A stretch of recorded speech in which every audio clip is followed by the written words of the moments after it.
Billionaire found his high school lover begging with twins on the street. What happened next? Part 3. Through the security camera, Isaiah could see them. 3 CPS workers. 4 police officers. 2 black SUVs blocking his driveway. And standing behind them all, barely visible, a figure Isaiah recognized instantly. Dominic's lawyer. Diane Morrison. Watching. Waiting. Smiling. Maya grabbed Isaiah's arm. They're here for the twins. They're here to take our children. Behind them, on the stairs, Jordan and Jasmine stood frozen. Jasmine was crying silently. Jordan's face had gone completely blank. That look Isaiah had learned meant he was shutting down, going back to survival mode, preparing for the worst. Dad. Jordan's voice cracked on the word. Are they taking us away from you? Isaiah's security chief, Robert Chin, was already on the phone, urgently calling their lawyer Catherine. But Isaiah could read his expression. This was happening. Right now. And there might not be time to stop it. Maya was shaking. She could barely stand. Isaiah, do something. Please. Don't let them take my babies. Don't let them. But what could he do? Stop the police? Barricade the door? Run with his family? He'd promised them safety. Promised them protection. Promised them that Dominic is all in the past. And now, less than 72 hours after Dominic was convicted, somehow, impossibly, he was still winning. And he realized with absolute, crushing certainty, everything they'd fought for, everything they'd sacrificed, everything they'd survived, it was all about to be ripped away. Before we show you what happened next, we need you to do something. If you watch part 2, drop a comment right now telling us you're back for part 3. New here? Hit that subscribe button. Catherine Price arrived within the hour, bringing with her another lawyer who specialized in CPS cases. The woman at the gate, Linda Harrison, a social worker with 20 years' experience, was led into the house, but only after Catherine had reviewed her credentials and the complaint that had been filed. This is absurd, Catherine said, reading through the paperwork. The complaint alleges that the children are being held and that the DNA test establishing paternity was falsified using bribed lab technicians. All lies, Isaiah said through gritted teeth. Obviously. But CPS is required to investigate all complaints involving child welfare. We can't refuse to cooperate without making things worse. Catherine looked at Maya. I need you to be completely honest with me. Is there anything in your past, anything at all, that Dominic could use against you? Drug use, arrests, anything? Maya shook her head. Nothing. I've never even gotten a speeding ticket. What about mental health? Did Dominic ever have you involuntarily committed? Any psychiatric records? Maya's face changed. He tried. 3 years ago when I attempted to leave the first time. He called a psychiatrist friend of his who signed papers saying I was a danger to myself. But I wasn't admitted because... She stopped. Because why, Maya? Catherine's voice was gentle but firm.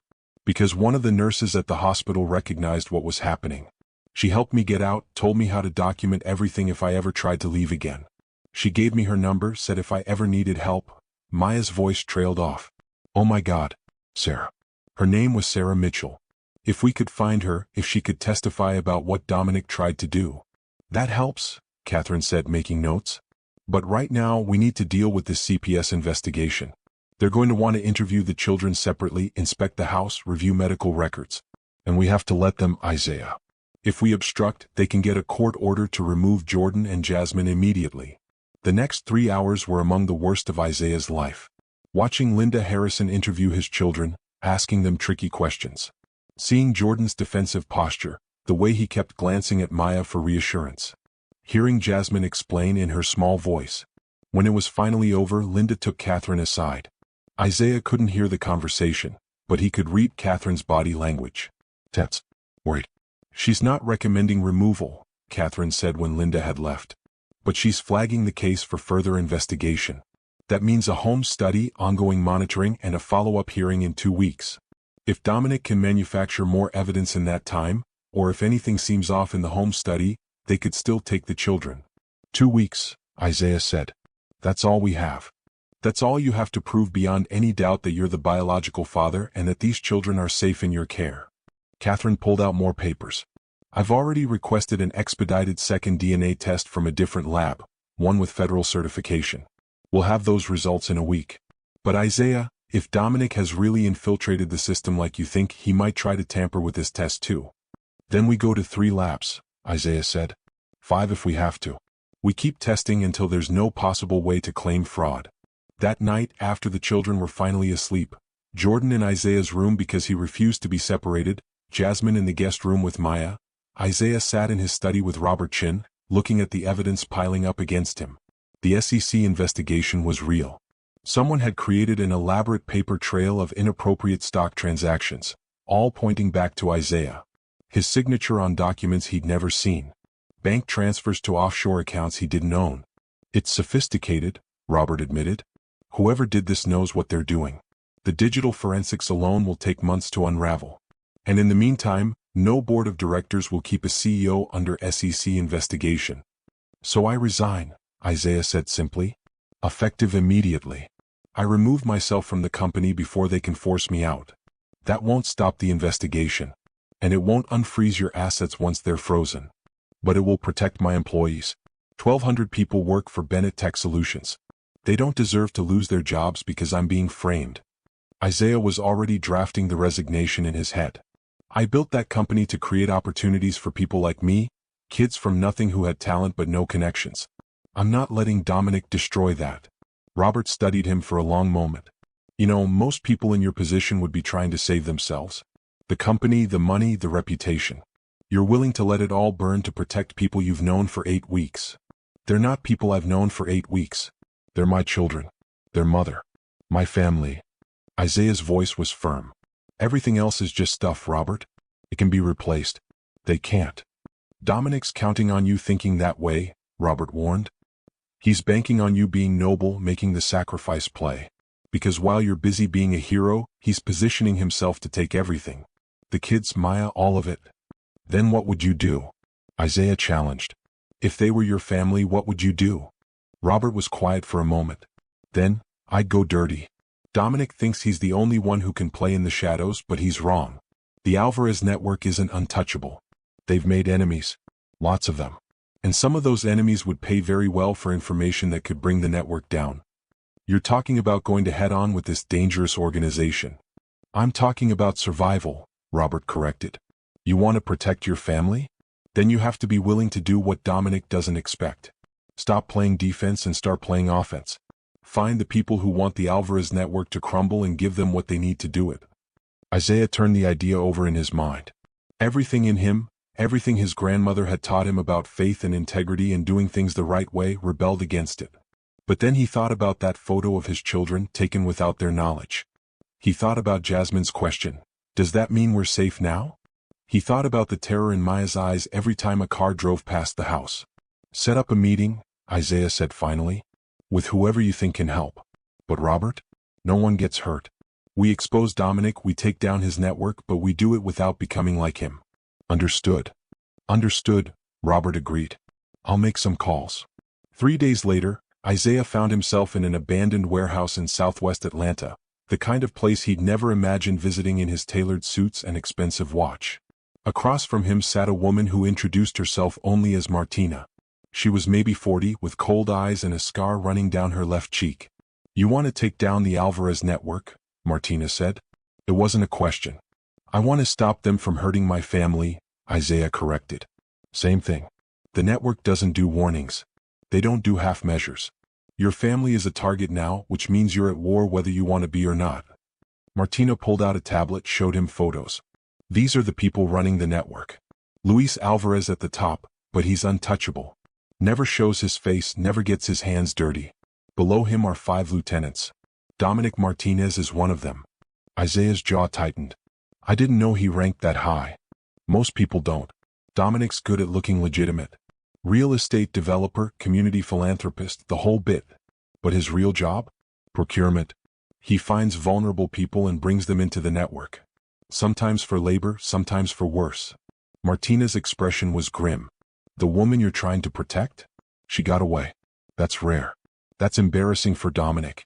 And the network doesn't tolerate embarrassment. What do you want from me? Isaiah asked. Same thing you want from me. Information. Martina leaned forward. I used to work for Alvarez. Got out 3 years ago, been in hiding ever since. But I kept records, names, dates, transactions, everything. Enough to bring down the entire operation if it got into the right hands. Why haven't you gone to the FBI? Because half the agents in the Atlanta field office are on Alvarez's payroll, that's why. Martina's laugh was bitter. You think the network stays operational by accident? They've got judges, cops, politicians, all of them taking money to look the other way. The FBI would just bury my evidence and deal with me along with it. Then what good does your information do me? There's one FBI agent who's clean. Rebecca Torres. She's been trying to build a case against the network for 5 years, but she can't get evidence that will stick. You give her what I have, combined with your testimony about Dominic's harassment and Maya's testimony about what she saw while she was with him, and Torres might actually be able to make arrests. Martina paused. But here's the catch. The moment Torres moves on this information, everyone involved becomes a target. You, me, Maya, Jasmine, and Jordan. The network will come after all of us. We're already targets, Isaiah pointed out. No. Right now you're an inconvenience. If you do this, you become a threat. There's a difference. Martina's eyes were serious. I'm telling you this because you need to understand what you're signing up for. This isn't a court case you can win with lawyers. People who cross the Alvarez network don't just lose, they disappear. Isaiah thought about Jordan's serious eyes, Jasmine's hopeful smile, Maya's slowly healing spirit. He thought about the life they could have if they ran, changed their names, started over somewhere far away. Anonymous, safe, together. Then he thought about all the other Mayas out there. Others trapped in the network's web. All the families being torn apart by people like Dominic who believed they were untouchable. His grandmother's voice echoed in his mind. Sometimes God doesn't call us to the easy path. He calls us to the right path. And son, those are rarely the same thing. I'll do it, Isaiah said. Set up the meeting with Agent Torres. Give me whatever information you have. We're taking these people down. Martina studied him for a long moment. You're either very brave or very stupid. Maybe both, Isaiah admitted. But I'm also a father. And fathers protect their children, no matter what it costs. That evening, Isaiah sat down with Maya and told her everything. About Martina, about the plan to cooperate with the FBI, about the risks involved. He expected her to be afraid. Instead, she was angry. You made this decision without me? Her voice shook. Isaiah, those are my children. My life. You don't get to risk everything without asking me first. You're right, Isaiah acknowledged. I should have talked to you before meeting with Martina. But Maya, we're out of options. Dominic isn't going to stop. The legal system is compromised. If we don't do this, we spend the rest of our lives running. Then we run. Maya stood up, pacing the room. I've been running for 12 years. I'm good at it. We take new names, move somewhere remote, start over. The kids are young enough to adapt. And what kind of life is that? Always looking over your shoulder? Never putting down roots? Never trusting anyone? Isaiah's voice was gentle but firm. Jordan and Jasmine have already lost 11 years to fear. I won't let them lose any more. So instead, Maya's eyes flashed. Because that's what will happen if you cross the Alvarez network. They'll come after us and God knows what they'll do to all of us before. She couldn't finish the sentence, just collapsed into a chair, sobbing. Isaiah knelt in front of her, took her hands. Listen to me. I know you're scared. I'm scared too. But I've been thinking about something my grandmother used to say. She'd tell me that courage isn't the absence of fear. It's deciding that something is more important than your fear. And what's more important than our fear? Them.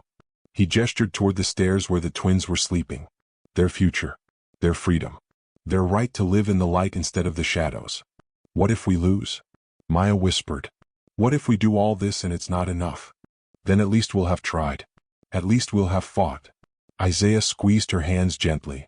But Maya, I don't think we're going to lose. Because we're not alone in this. Robert's found allies. Agent Torres wants to bring down the network as badly as we do. And somewhere up there, he looked up, thinking of his grandmother. I have to believe we've got someone on our side who's bigger than all of this. Maya was quiet for a long time. Then, when I was with Dominic, I prayed every night. For years. I prayed for God to rescue me, to send someone to help, to just make it stop. And nothing happened. Everything continued. The control continued. I started to think maybe God had forgotten about me. Or worse, that I deserved what was happening. You didn't deserve any of it, Isaiah said fiercely. I know that now. But back then? Maya shook her head. I felt abandoned. By God, by the world, by everyone. And then one night, about 6 months before I ran, Jasmine had a nightmare. She woke up crying, saying she dreamed about a man with kind eyes who told her everything was going to be okay. Isaiah asked. What did you tell her? I told her that sometimes God sends us previews of our future when the present is too hard to bear. I told her to hold on to that dream, because someday it would come true. Maya's eyes filled with fresh tears.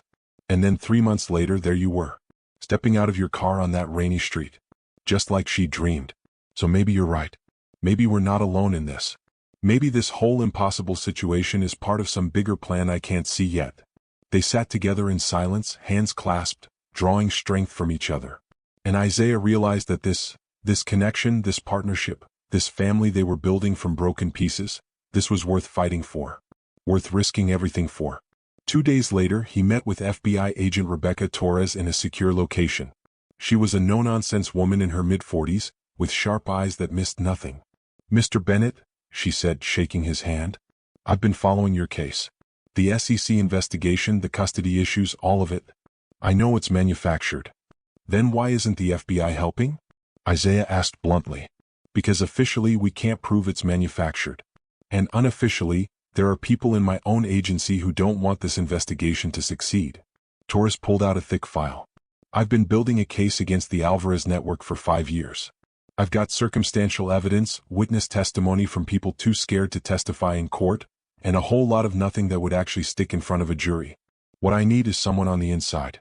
Someone who can give me concrete evidence of the network's operations. I'm not on the inside, Isaiah pointed out. No. But Maya Johnson was. For 11 years. Torres leaned forward. I need her to testify. Everything she saw, everyone she met, every transaction she witnessed. Combined with Martina's records and my own investigation, that might be enough to get warrants, make arrests, and actually make charges stick. Isaiah's stomach tightened. You're asking her to relive 11 years of trauma. To expose herself publicly. To make herself an even bigger target than she already is. I'm asking her to help me stop these people, Torres corrected. I understand it's not fair. I understand it's asking too much. But Mr. Bennett, how many of people got out like Maya did? It hit Isaiah like a physical blow. And Maya had been one of the lucky ones. I'll talk to her, Isaiah said finally. But the decision is hers. I won't force her into this. Fair enough.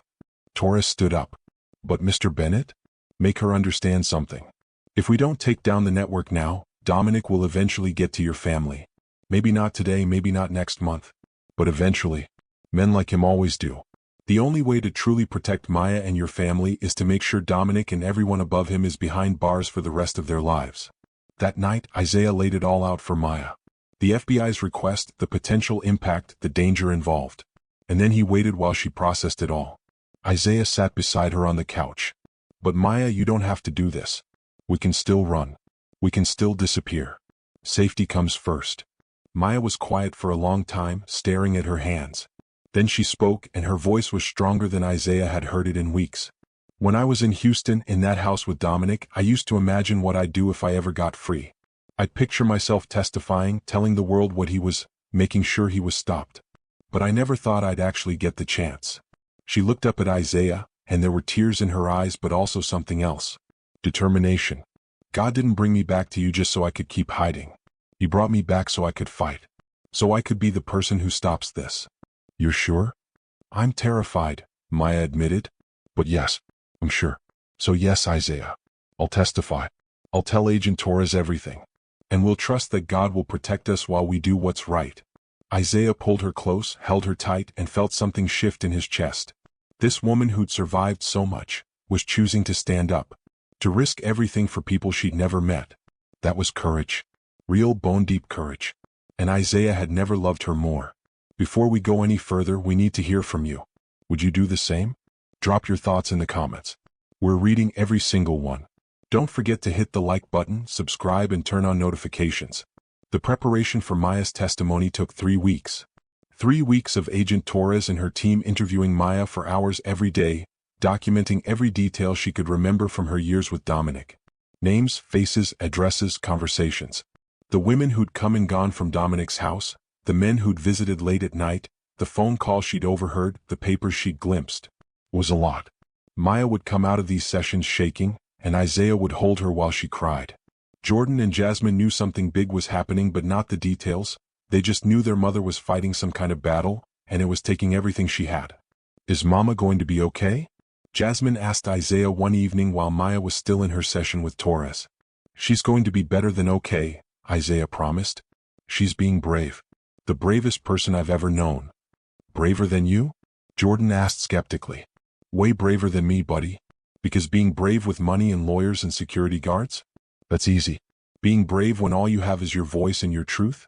That's real courage. The DNA test results came back from 3 separate labs, all confirming what Isaiah already knew in his bones. Jordan and Jasmine were his biological children. The probability of paternity was 99.99% across all tests. Catherine filed the results with CPS, with the court, with anyone who'd questioned it. The evidence was irrefutable. But Dominic didn't give up. He filed motion after motion, claiming lab contamination, bribery. Each one was dismissed, but each one bought him time and kept the pressure on Isaiah's family. The SEC investigation continued too. Isaiah had resigned from Bennett Tech Solutions, but the charges kept escalating. His assets were frozen. His bank accounts locked. Everything he'd worked for reduced to numbers on paper he couldn't access. How are we paying for all this? Maya asked one night, looking at the bills piling up. Security, lawyers, living expenses. I set up trusts years ago that are in different names, different structures. The SEC can't touch those. Isaiah didn't mention that those trusts were meant to be his retirement, his emergency funds, his backup plans. They were burning through money at an unsustainable rate, but what choice did they have? Finally, 3 weeks after Maya agreed to cooperate, Agent Torres said they had enough. Enough testimony, enough evidence, enough corroboration from Martina's records to move forward with arrests.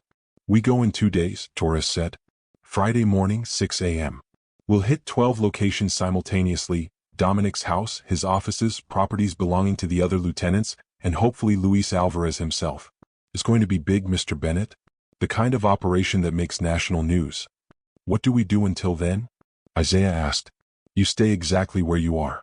Don't change your routine. And most importantly, keep Maya and the children somewhere Dominic can't reach them.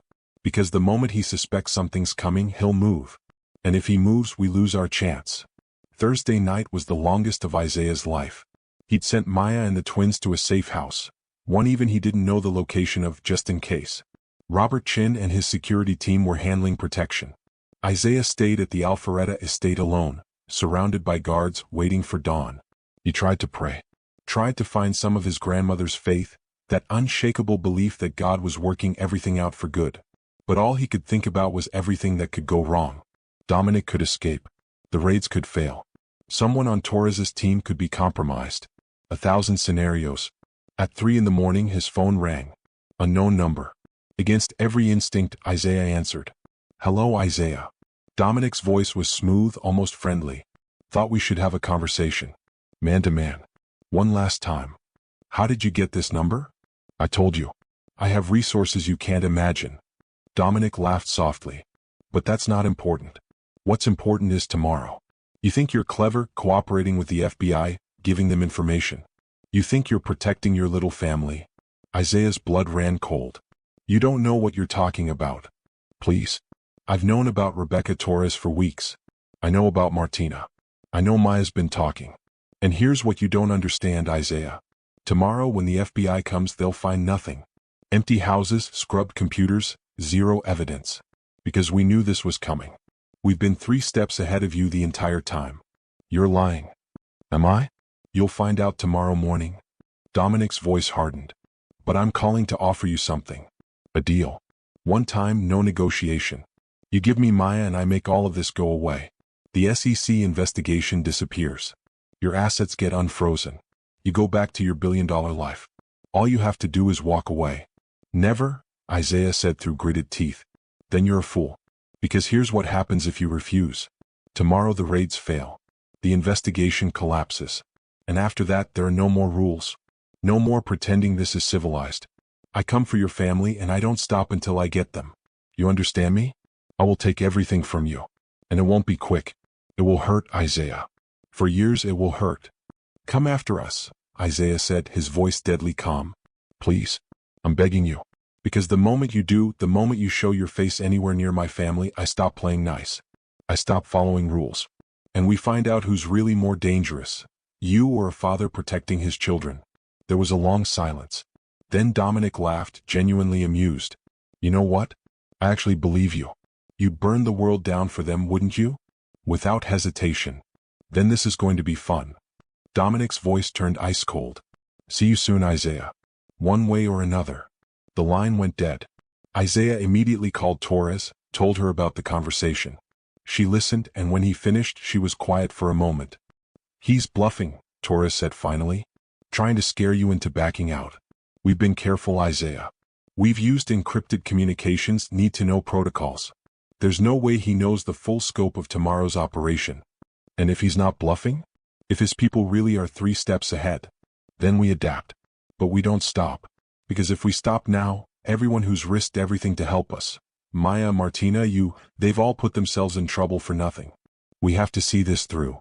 Friday morning came too slowly and too fast. Isaiah was at the safe house by 5 a.m., wanting to be with Maya and the children when it all went down. They sat together in a small living room, Jordan and Jasmine still asleep in the next room, watching the clock tick toward 6. What if it doesn't work? Maya whispered. Then we deal with it. Together. Isaiah took her hand. But Maya, no matter what happens today, I want you to know something.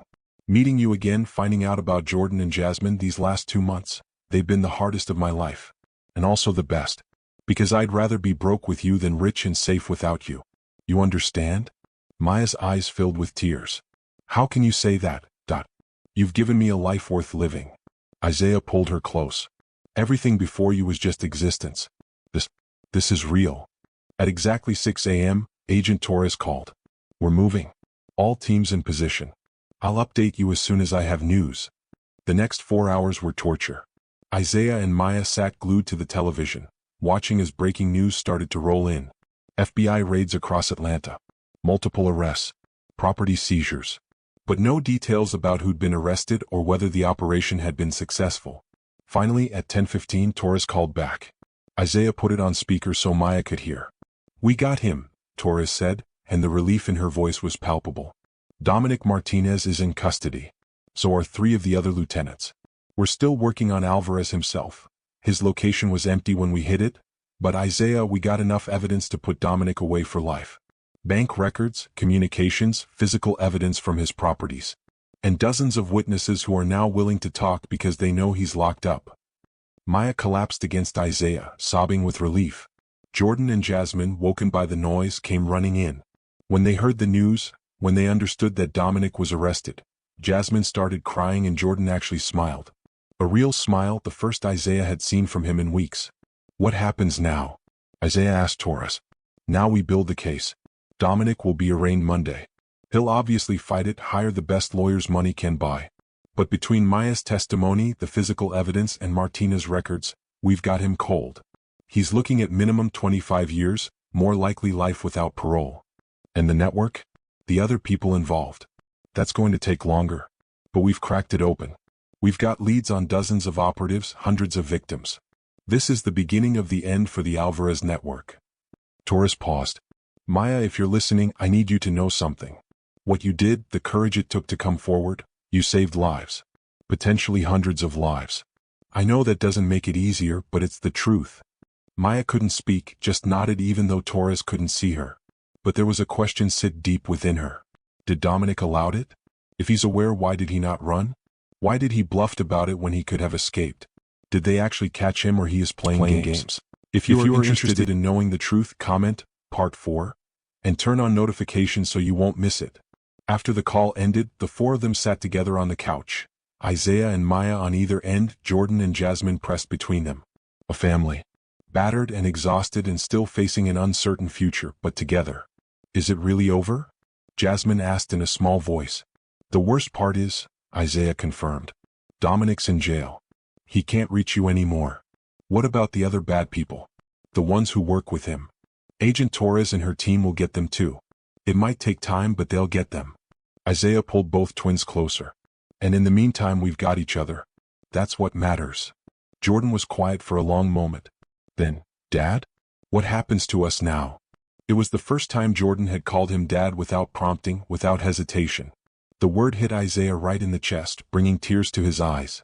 Now we figure out what normal looks like. School, friends, birthday parties, all the stuff you guys missed out on. We heal. We learn how to be a family that doesn't live in fear. Isaiah looked at Maya, saw his own emotions reflected in her eyes. And maybe, if your mom's okay with it, we start planning some kind of future together. Not because we have to, but because we want to. Maya smiled through her tears. I think I'd like that. But life is never that simple. Over the next 2 weeks, as Dominic's arraignment approached and the media frenzy around the FBI raids reached its peak, the real cost of their choices started to become clear. The SEC dropped their investigation into Isaiah. Evidence that their case had been manufactured was obvious once Dominic's arrest exposed the network's methods. But the damage was done. Bennett Tech Solutions stock had plummeted. Major clients had jumped ship. The board of directors, in Isaiah's absence, had sold the company to a Chinese conglomerate for a fraction of what it was worth. Isaiah's billion-dollar empire, the thing he'd spent 12 years building, was gone. Not paused, not temporarily damaged. Gone. I'm sorry, Catherine said when she delivered the news. By the time we can unfreeze your assets and restore your reputation, the company will be completely dismantled. The new owners are already talking about massive layoffs and restructuring. Isaiah thought about the employees he'd promised to protect. The people who trusted him to build something lasting. 1,200 jobs, most of them now in jeopardy. Can I buy it back? He asked. With what money? Everything you have is still tied up in litigation. By the time it's released, there won't be a company left to buy. Catherine's expression was sympathetic. Isaiah, I know this isn't what you wanted to hear. But you made a choice. You chose protecting your family over protecting your company. And in my experience, people who make that choice never regret it. But Isaiah was regretting it. Not because he wished he'd chosen differently, but because watching something he'd poured his soul into crumble hurt more than he'd expected. All those late nights, all those risks, all that work, reduced to a news story. He didn't tell Maya. Didn't want her to feel responsible. But she knew anyway, she always knew. I heard, she said that evening, finding him in his study staring at the news coverage. About the company. It's fine, Isaiah lied. Just business. Don't do that. Don't pretend this doesn't hurt. Maya sat down beside him. You built that from nothing. It was your dream. And you lost it because of me. I lost it because of Dominic, Isaiah corrected. Not you. Never you. But if you'd never found us, if you just kept driving that night, then I'd still have a company and an empty life. Isaiah turned to face her. Maya, I'm not going to lie and say this doesn't suck. It does. Watching 12 years of work disappear in few weeks? It's brutal. But you know what would be worse? Having all that success and coming home to an empty house every night. Never knowing I had children. Never getting a second chance with you. That would be worse. You say that now. But what about in 5 years? 10? When you're working some regular job instead of running your own empire? When you're struggling to pay bills instead of having billions in the bank? Will you still think it was worth it? Isaiah was quiet for a long moment, really considering the question. Then he remembered something his grandmother used to say, usually when they were eating beans and rice for the 4th night in a row because money was tight. Grandma Dorothy used to tell me that God measures wealth differently than we do. He doesn't count money or possessions or status. He counts relationships. Well, family. The things that last beyond this life. Isaiah took Maya's hand. I had billions of dollars, Maya. But I was poor in the ways that mattered. Now I'm broke, but I'm rich. Because I have you 3. And that's the kind of wealth I can't lose unless I choose to give it up. I love you, Maya whispered. I never stopped. Even when I thought I'd never see you again, I loved you. I love you too. Always have, always will. They sat together in the darkness, holding each other, and for the first time in months, Isaiah felt something like peace. But peace never lasts long. 3 days before Dominic's trial was set to begin, Agent Torres called with devastating news. What has Dominic done? Comment part 4. If you're interested in what happened. And don't forget to turn on notifications so you won't miss it. And if this story moved you, do us a favor. Hit that like button. Share this video with someone who needs to hear it. And subscribe to our channel because we have more stories like this coming. Thank you for watching. God bless. Take care. And we'll see you in the next one.